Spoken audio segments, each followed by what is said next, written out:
नमस्कार दोस्तों, आज मैं आपको धर्मराज जी और धरती माता की कहानी सुनाने जा रही हूँ। एक समय की बात है, एक नगर में एक बुढ़िया माई रहती थी। उस बुढ़िया माई के 5 पुत्र थे। पांचों की शादी भी हो गई। बुढ़िया माई बहुत ही धार्मिक प्रवृत्ति थी। वह हर महीने के संक्रांति पर धर्मराज जी के कहानी का उद्यापन करती और खूब दान करती। दान करते करते उसके घर की सभी वस्तु दान में चले गए। बुढ़िया माई की बहुएं भी बुढ़िया माई के भक्ति से खुश रहती, पर छोटी बहू को यह सब बहुत बेकार लगता। छोटी बहू कहती, माँ जी, आपके दान धर्म से हम परेशान हो गए हैं। घर में बस यह दीवार में जो ईंट है वही बस बचा है, हम क्या खाएं? रसोई में एक दाना भी अनाज का नहीं है, यहाँ तक कि एक चुटकी नमक भी नहीं है। हम पानी भी क्या खाकर पिएं? पर बुढ़िया माई की 4 बहुएं कुछ ना कहती। वह कहती, जब भगवान की कृपा होगी तो हमारे पास धन भी हो जाएगा। पर बुढ़िया माई के बेटे भी अपने माँ से अब परेशान रहने लगे। वह जो भी कमाकर लाते बुढ़िया माई दान कर देती। उसके नियम धर्म से धर्मराज जी बहुत प्रसन्न हुए। एक दिन बुढ़िया माई की परीक्षा लेने के लिए धर्मराज जी एक गरीब भिखारी का रूप लेकर बुढ़िया माई के दरवाजे पर आए। बोले, माई, कुछ ओढ़ने को दे दो, बहुत ठंडी लग रही है। बुढ़िया माई ने अपने बहुओं को आवाज लगाई, बहू, बाहर भिखारी आया है, उसे चादर लाके दे दो, बाहर बहुत ठंडी है। छोटी बहू ने कहा, माँ जी, हमारे पास तो खुद चादर नहीं है, भिखारी को कहाँ से दूं? बुढ़िया माई इधर उधर नजर घुमाकर देखा। बुढ़िया माई के पति एक पतला सा चादर ओढ़कर बैठे थे। बुढ़िया माई ने अपने पति का चादर उस भिखारी को दे आई। छोटी बहू ने कहा, माँ जी, पिताजी क्या ओढ़ेंगे? बुढ़िया माई ने कहा, बहू, हम लोग छत के नीचे हैं, हमें थोड़ा कम ठंडी लगेगी। बेचारा भिखारी तो बाहर ठंडी में सोएगा। इस प्रकार दान करते करते एक दिन बुढ़िया माई की मृत्यु हो गई।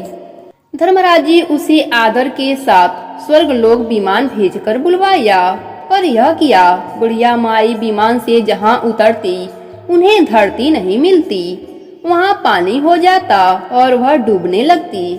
फिर किसी तरह विमान पर चढ़ जाती। बुढ़िया माई बहुत परेशान हो गई। वह धर्मराज जी के आगे हाथ जोड़कर बोली, हे प्रभु, यह क्या? हे प्रभु, मुझे धरती क्यों नहीं मिल रहा है? तब धर्मराज जी ने कहा, बुढ़िया माई, तूने दान धर्म तो बहुत किया, पर धरती माता के नाम पर तुमने कुछ नहीं किया। ना कभी धरती माता की कहानी सुनी, ना कभी उद्यापन करी, इसी कारण तुझे धरती नहीं मिल रही है। बुढ़िया माई बहुत चिंतित हो गई। वह बोली, हे प्रभु, मुझे धरती माता की पूजा और उद्यापन करने के लिए 7 दिन के लिए धरती पर भेज दीजिए। इस प्रकार बुढ़िया माई धर्मराज जी के आगे हाथ जोड़कर विनती करने लगी। बुढ़िया माई के दान धर्म तपस्या से तो धर्मराज जी पहले से ही प्रसन्न थे, अतः वह बुढ़िया माई को सुरक्षित धरती पर भिजवा दिया। धरती पर आते ही बुढ़िया माई के मृत्यु शरीर में प्राण आ गए। उसके बेटे पड़ोसी से वस्तुएं मांगकर शमशान घाट बुढ़िया माई का अंतिम संस्कार करने जा रहे थे कि बुढ़िया माई ने कहा, बेटा, मैं जीवित हूँ, मुझे घर ले चलो। बेटे कहने लगे, माँ, तू इतनी जल्दी कैसे भूत बन गई?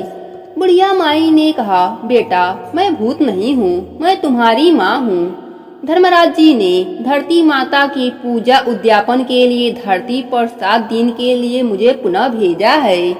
बुढ़िया माई के बेटे बुढ़िया माई को घर लाए। घर आते ही छोटी बहू ने कहा, घर में कोई चीज दान के लिए छूट गई थी क्या माँ जी कि आप मरकर भी फिर वापस आ गईं?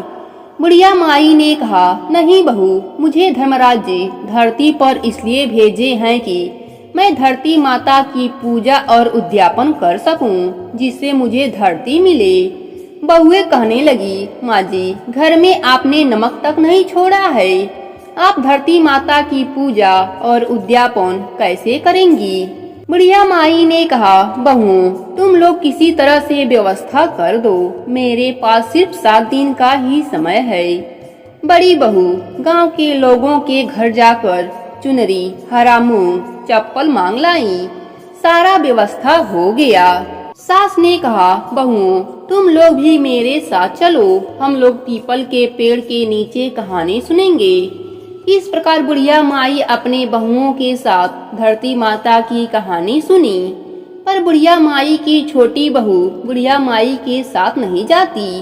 बाकी बहुएं बुढ़िया माई के साथ कहानी सुनती और 7वें दिन उद्यापन करी। घर आकर बुढ़िया माई सो गई।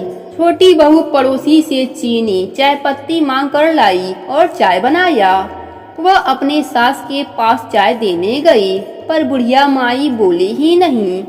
छोटी बहू चाय का प्याला बड़ी जेठानी के पास ले गई और बोली, सासू माँ के साथ मैंने कहानी नहीं सुनी तो माँ जी मुझसे नाराज हो गई हैं, मेरे हाथ से चाय तक नहीं ले रही हैं, आप ही पी लो।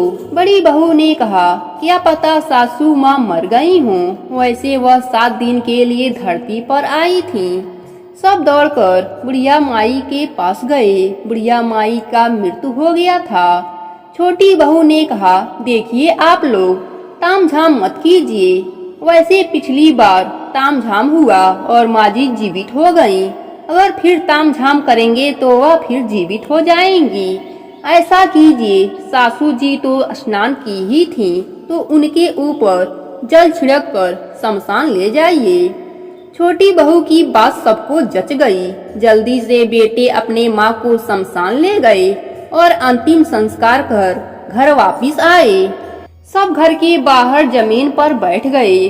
छोटी बहू ने कहा, अब मैं चाय कैसे बनाऊं? माँ जी तो चली गईं, पर घर में हम लोगों को खाने पीने को भी तरसा दिया। पड़ोसी से भी कितना मांगे। इधर बुढ़िया माई स्वर्गलोक आई, अब उन्हें धरती मिल गई। धर्मराज जी प्रसन्न होकर बुढ़िया माई से बोले, बुढ़िया मैं तुम्हारे भक्ति से बहुत प्रसन्न हूँ, कोई एक वरदान मांग लो। बुढ़िया माई ने कहा, प्रभु अगर आप मुझ पर प्रसन्न हैं तो मेरे द्वारा दान किया गया वस्तु 100 गुना करके मेरे घर में पहुंचा दीजिए। इस प्रकार बुढ़िया माई का घर अन्य धन से भर गया। बड़ी बहू घर के अंदर गई तो हैरान रह गई और सबको आवाज लगाने लगी। सभी दौड़कर अंदर आए और इतना सारा धन देखकर सभी बहुत प्रसन्न हुए।